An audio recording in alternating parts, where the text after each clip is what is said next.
পর্যন্ত হাদি ভাইয়ের উপরে হামলা হয়েছে, তার ওয়াইফকে আমরা মিডিয়ার মাধ্যমে দেখতে পেলাম না। হ্যাঁ, এটা বলতে পারে অনেকেই যে হাদি ভাইয়ের ওয়াইফ মিডিয়ার সামনে আসবে না, সে ফরজগার, হয়তোবা সে হয়তো পর্দা করেও এদেশে মানুষ চাকরি করতেছে, বিজনেস করতেছে, মিডিয়ার সামনে আসতেছে।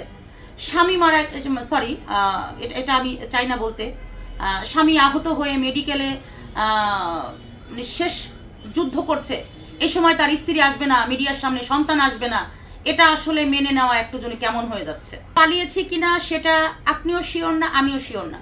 এটা একটা গুঞ্জন, যেন প্রশাসনের উপরে চাপ না পড়ে যে চিরদিন তল্লাশি করেন, ঘরে ঘরে গিয়ে খোঁজেন এই লোক কোথায় আছে। এমনও হতে পারে যে এই যে কথাটা, এটা কেউ একজন ছড়াচ্ছে যেন কেঁচো খুঁড়তে সাপ না বেরোয়, কেঁচো খুঁড়তে যেন সাপ না বেরোয়, যেন জনগণ প্রশাসনকে চাপ না দেয়, উপদেষ্টাকে চাপ না দেয়, স্বরাষ্ট্র উপদেষ্টাকে চাপ না দেয় যে আপনারা চিরুনি তল্লাশি করে বাংলার মাটি থেকে খুঁজে বের করবেন তাদেরকে। সেই জন্য হয়তো গুঞ্জন হতে পারে যে সে পালিয়ে চলে গেছে, তাকে আর এখন খুঁজে লাভ হবে না, সামনে নির্বাচন, এই চিন্তা করে হয়তো বা এটা একটা চলছে। এই ধরনের একটা মার্ডার হবে বা পরিকল্পনা করবে, এটা আসলে 1-2 দিনে কখনোই সম্ভব না। এইটা পূর্ব থেকেই হচ্ছিল, হয়তো ব্যাটে বলে মিলে গেছে, এজন্য সবাই বলছে যে আজকে তফসিল ঘোষণা হলো, কালকেই হাদি ভাইয়ের উপরে হামলা হইলো। বিষয়টা আসলে তা না। আমি কখন কোথায় যাব, কি কাজ করব, আগে তো এটা আপনার আইডেন্টিফাই করতে হবে, আপনাকে এগুলো জানতে হবে, তারপর আপনি একটা প্রিপারেশন নেবেন। একটা ছেলে একটা পিস্তল নিয়ে আসলো আর গুলি করে দিল, এখন দেশের কি সে অবস্থা? চাইলেই সাথে পিস্তল নিয়ে ঘোরা যায়? যায় না। এগুলো অনেক গুছালুর ব্যাপার আছে। তো গুঞ্জনি, হাদি ভাইকে যেখানে গুলি করা হয়েছে ওখানে আর 2টা গুলির প্রয়োজন হয় না। আর এই ধারণার আপনারা দেখেছেন বিভিন্ন সিনেমা নাটক যাই দেখেন, এই ধারণার শুটার যারা, তারা পূর্ব থেকেই 1 টার্গেটে থাকে, 2 টার্গেট করবে তারা সেটা চিন্তাই করতে পারে না। আর এই কাজ যারা করায় তারা মনে করেন যে এরকম লোকই খুঁজে বের করে যে দ্বিতীয়বার যেন আর চালাইতে না হয়। দ্বিতীয়বার চালাইতে গেলেই তখন সময়ের প্রয়োজন হয়, লোকজন জমে যায়। হাদিবার বেলাও তাই হয়েছে।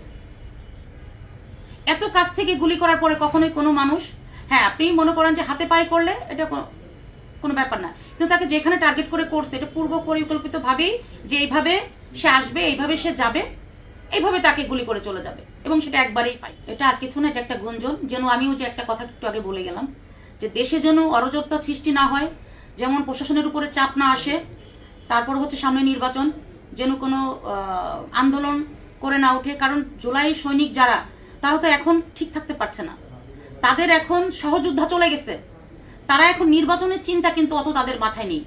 এখন তাদের চিন্তা হলো আমাদের সহযোদ্ধা চলে গেছে, আজকে সহযোদ্ধা চলে গেছে, কালকে যে আমি চলে যাবো না তার গ্যারান্টি কোথায়? কোনো অরাজকতা সৃষ্টি না হয়, সেই জন্য একটা গুঞ্জন আমি মনে করি। প্রোটোকল দিয়ে তো জুলাই যোদ্ধাদেরকে ওইভাবে পাহারা দেওয়া যাবে না, কারণ জুলাই যোদ্ধারা অত দুর্বল না, আর তারা মৃত্যুকে ভয় পায় না।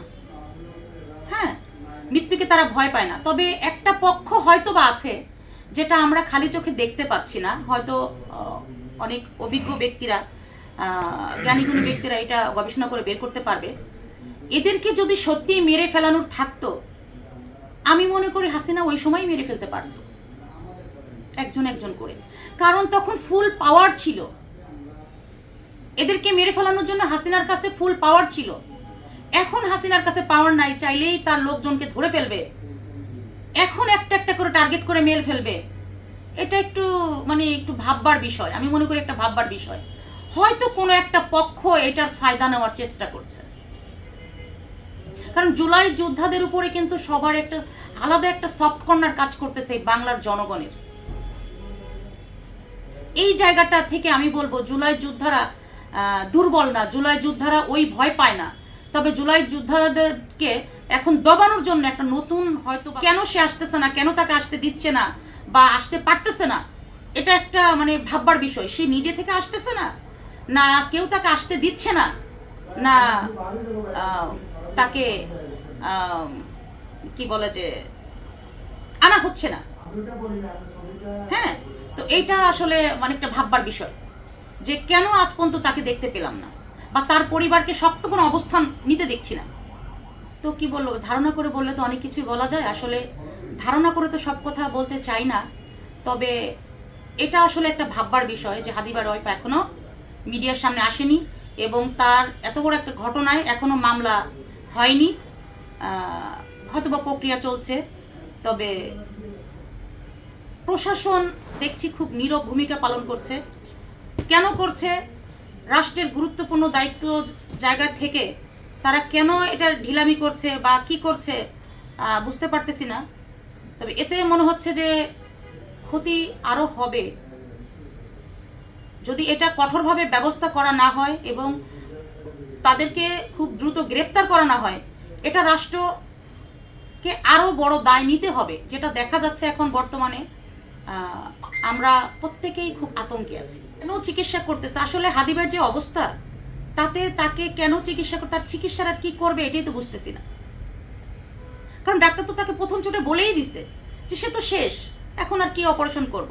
তারপরও তার পরিবারকে একটা সান্ত্বনা দেওয়ার জন্য এখন যা চেষ্টা হচ্ছে সেটাই, পরিবারকে জাস্ট সান্ত্বনা দেওয়ার জন্য, জাতিকে জাস্ট সান্ত্বনা দেওয়ার জন্য।